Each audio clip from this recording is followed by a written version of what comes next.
Namaste everybody. Today we are going to look at the recent visit of Sri Aiadmk, the principal opposition leader in Tamil Nadu. He has visited Delhi. He has had meetings with the top brass of the BJP, Sri Amit Shah ji and Sri Natta ji.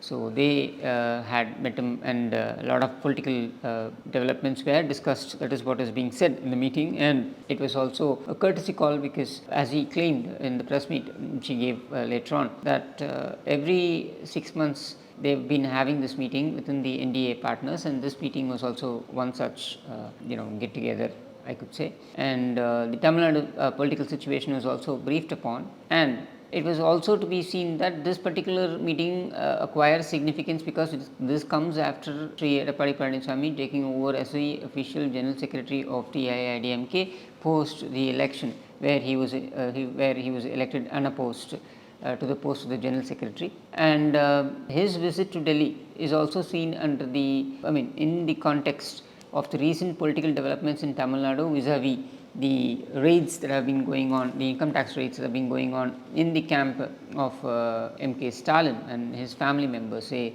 Sabris and his son-in-law, whose associates have been accused of hoarding wealth. And these IT raids have been going on for the third consecutive day today.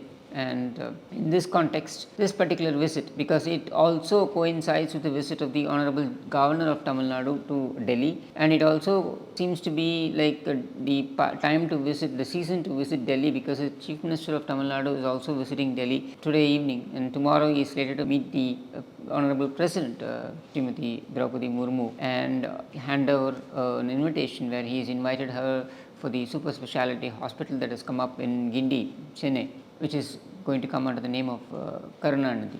In this particular politically charged atmosphere, let us look at how the stakes are put forward in Tamil Nadu. Sri Aiadmk has mentioned in the press conference, he goes on record saying that unlike the alliance led by the DMK, where all the alliance partners are expected to be subservient, that is not expected in the Aiadmk alliance, where the leverage is given to each of the partners to go about building up their own party. For example, if you look at MDMK, which is a partner in the DMK alliance, Durai Vaiko cannot go about saying that, okay, I am going to build my party, I am going to build this party to such an extent, this MDMK, which is founded by his father, I am going to build this party to such an extent that it is going to capture power in, say, 2026, 31 or 36. Whereas in the Aiadmk camp, you will see that the BJP with its state president coming out and saying that they are looking at forming power sometime in the future, if not immediate. Now,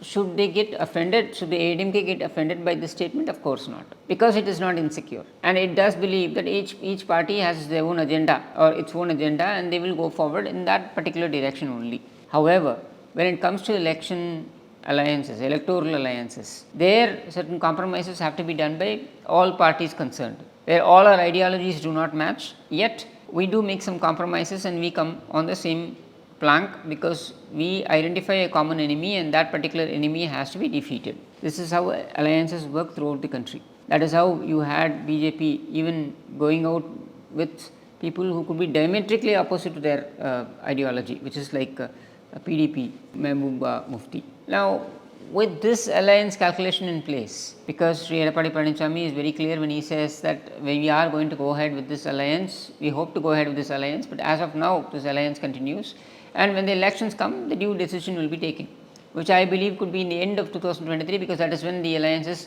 firm up. And as far as the seat allocations are concerned, it is to be decided on the basis of the strength of each party, not on the basis of their maneuvering or their using their central position and trying to maneuver arm twists and all that. That doesn't happen in the Aiadmk. We have seen that happening in the DMK camp quite often.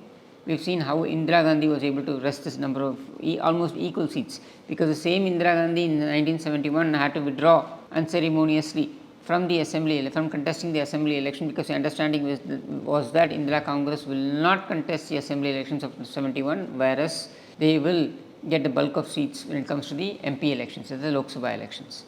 From there to 1980, circa 1980, where they were able to sweep the Lok Sabha polls. The DMK Congress combined was able to sweep the Lok Sabha polls with a formidable, fighting against a formidable party chief and chief minister, Sri M.G. Ramachandran. They were able to post a decisive victory, and therefore that victory propelled them or gave them the confidence that the MGR government could be dismissed, the state government could be dismissed, because those were the days when the SR Bhumi case had not happened, the verdict had not come out, and therefore any government could be dismissed at will of the centre. And that's how the MGR government, the ADMK government, was dismissed in 1980. And thereupon, when the elections were announced for the state assembly, clearly DMK was able to, DMK had to give up its pound, Congress had to, could take, assert itself and could take the pound of flesh that it had so long demanded, which was in 1977-76, where it said that it will contest post 77-76, because this happened in 1980. In the 1980 election to the assembly, the Vidhan Sabha in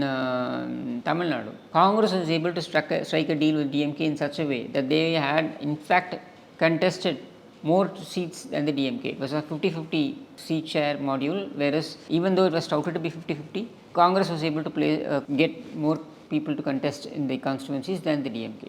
I think about 117 seats was what the Congress contested. And everybody was expecting that the Lok Sabha poll results will be repeated, because just a few months ago, say 3-4 months ago, they had posted a robust victory. And it always is like when you have posted a victory with an alliance and then same alliance goes to the next polls, they will be delivering a somewhat similar victory. Whereas that did not happen. People outrightly rejected the Congress DMK when it came to the state, where they said that, look, we are okay with you being a central leader, a tall central leader, a powerful central leader, but when it comes to Tamil Nadu, we would rather go with the local leaders who are more strong, who are stronger and who are more assertive and with whom we could relate even more easily.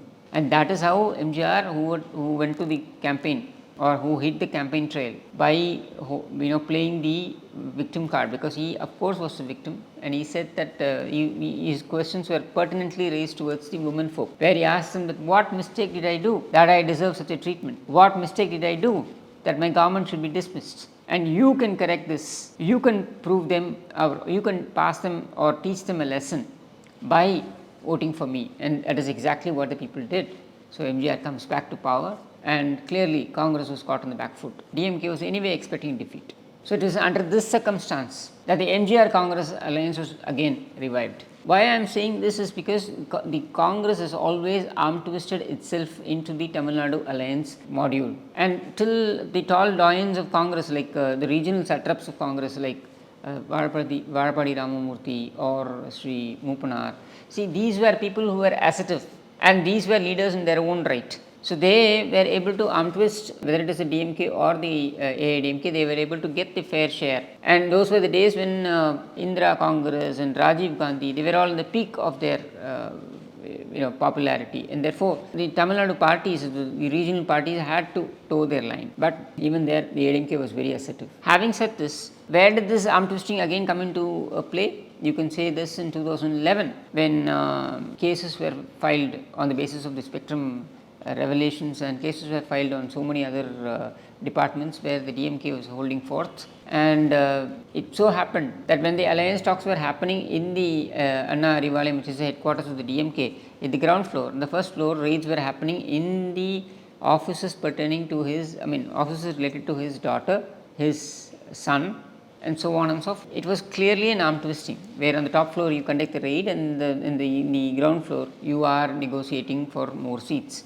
And it was unprecedented that DMK had to give away 63 seats to Congress, and that in fact led to a situation where DMK had also, DMK lost its principal opposition party status as well.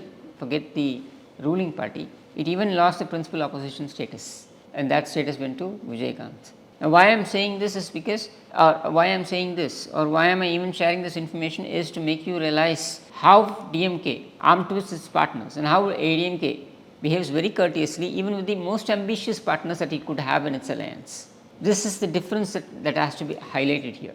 And so with this political developments happening, EPS is now returning to Chennai, and I do believe that we will have more of DMK centric, or targeting the DMK, targeting the misdeeds of the government of the DMK, That will be the focus of Aiadmk in the coming weeks, because they have already consolidated their position by taking favorable orders from the courts, be it the High Court, be it the Supreme Court, or be it the independent bodies such as the Election Commission. So, my expectation from the Aiadmk, as much as the other people, general public expectation, is that they take on the DMK, leave the trivialities aside, ignore the trivialities and focus on DMK. With this advice or with this suggestion, because I do not know if I am qualified to even advise somebody, but then with this suggestion to the Aiadmk top brass, I take leave of you. Jai Hind.